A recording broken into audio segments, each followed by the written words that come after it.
In this segment, we're going to talk about the trim. I'm going to show you a foot as an example of balancing the foot using distortions as our guide. So the first thing I'm going to do is I'm going to tell you, what does my eye see? And I've learned that if I start to put some marks on the bottom of the foot, it helps draw some of these things out. When I first look at this foot, it doesn't look really that bad at all. It looks like it's fairly healthy and in not bad condition. But if I assess the frog and I take a look at the width first, and remember from the first video we talked about the length of your central sulcus, and compared to the width of your frog, the frog width is actually quite wide and looks fairly healthy. And if we take the length of the central sulcus and double it, the frog might be slightly stretched, but not too bad. If we look at the quality of the central sulcus, it doesn't have a deep crack or crevice, it's rounded, it's got a bottom to it. And the last thing I look at is the depth of my commissures, because that's going to help me know that in this area, how much sole depth is there. So if the commissures are fairly deep, then I know that some of this stuff can come out. If it's not very deep and it's very shallow, I might think really long and hard before taking too much of this material out. So after assessing my frog, what I generally do is take a mark and draw in my bars, because it helps me see the curvature of the bars on either side. Now, if you can see on this lateral side, the curvature of this bar is much greater, and the distance from the edge of the frog to the curvature of the bar is twice the distance that it is on the medial side. The next thing I do is I generally just locate or find my dimple. I'll draw my dimple in just so I understand where the back of the central sulcus is, and I can start to assess my heels. I'll go ahead and draw in my heels to see where they are, and if you look, the distance from the dimple to this heel is shorter than the distance from the dimple to this heel. So this heel on the lateral side is longer. And you can see that correlates with the curvature of this bar. So as the heel grows forward and inward, the bar has to go forward and outward. The last thing I'm going to take a look at is I'm going to make an approximation of where the widest part of the foot is, and I'm going to assess the length of my toe. Now if I look at where the dimple is and draw a line across the back part of the foot here, and look at the distance from the dimple to the widest part of the foot, and then look at the distance from the widest part of the foot to the toe, I can see that my toe length is a bit longer than the back half of my foot. And it's also clear now to see that the heels have migrated quite a bit forward. So your surface area that you're using in the back half is from here to here, and on the front half is from here to here.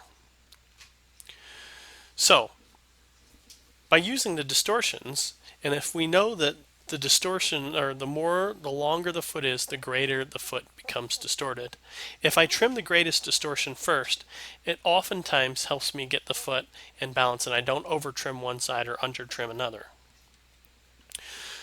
So on this particular foot, if you remember, that the lateral heel was forward. So I trim the lateral heel first. And then the lateral bar had quite a bit of curvature, and if you remember in the first video I told you that one affects the other. So I'll trim the lateral heel and then trim my lateral bar, and you can already see the distance of the curvature from the bar to the frog has gotten much less. When we compare it from before, you can see where the bar was and where it is now. I'll repeat the same thing on the medial side. Trim the heel close to the dimple, and I trim my medial bar. Now, if we were to draw a line through the center of this now and just assess the back half of the foot, the lateral side becomes much closer to the medial side, and the distance of your heels is much more even on one side to the other. And the foot starts to appear to be more symmetrical.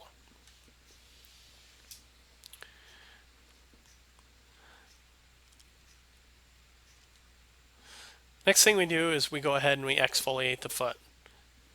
Because there was some depth in my commissures, I knew that there was some sole that needed to come out. And when we talk about exfoliating, all I'm doing is removing the chalky material until it becomes waxy. that helps me assess my hoof wall, or the length of the wall on the foot. We draw a line from heel to heel to help us with symmetry. And if you just look at the inside of this foot, the foot becomes more symmetrical than what it was before. And just by trimming the wall itself, it's going to help this foot become more symmetrical. So we'll go ahead and trim the wall from one side to the other. And if you look at that, the foot becomes more symmetrical from one side to the other. So just getting rid of the distortion, or the length, the growth, is going to help that foot become more symmetrical. Understanding the distortions, understanding the length of the foot, and as further it gets away from its origin, the greater distortion there's going to be. Once we've looked at the before and after here, we'll go ahead and rasp this flat. And even just by rasping it, the foot has become even more symmetrical and closer. So the further away it gets from its origin, the more distortion there's going to be. The last thing we're going to look at is making the wall thickness uniform.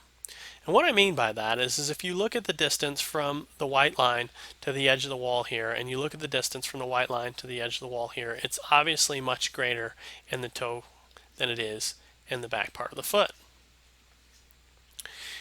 So if we make a line, make a mark to show where that is, and we see after I've rasped it, and you can see how much more uniform that has become. We do the same thing on the opposite side. We assess the wall to the lamina, rasp it on the other side. Now, you can see here's the before. Again, here's the dimple. There are your heels. The lateral heel is further forward than the medial heel. The lateral bar has more curvature than the medial bar does, and your toe length is a little bit long, with quite a bit of flaring.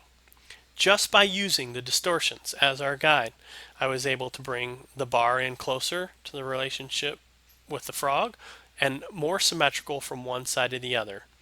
The heels are ending at the dimple in the back part of the foot, and the uniform wall thickness is even, and the toe length is not as great. So, in conclusion, understanding how the foot grows allows you to recognize distortions. Being able to consistently assess distortions is a key in balancing the foot, and having a system is extremely helpful in communication and can start to define what balance is.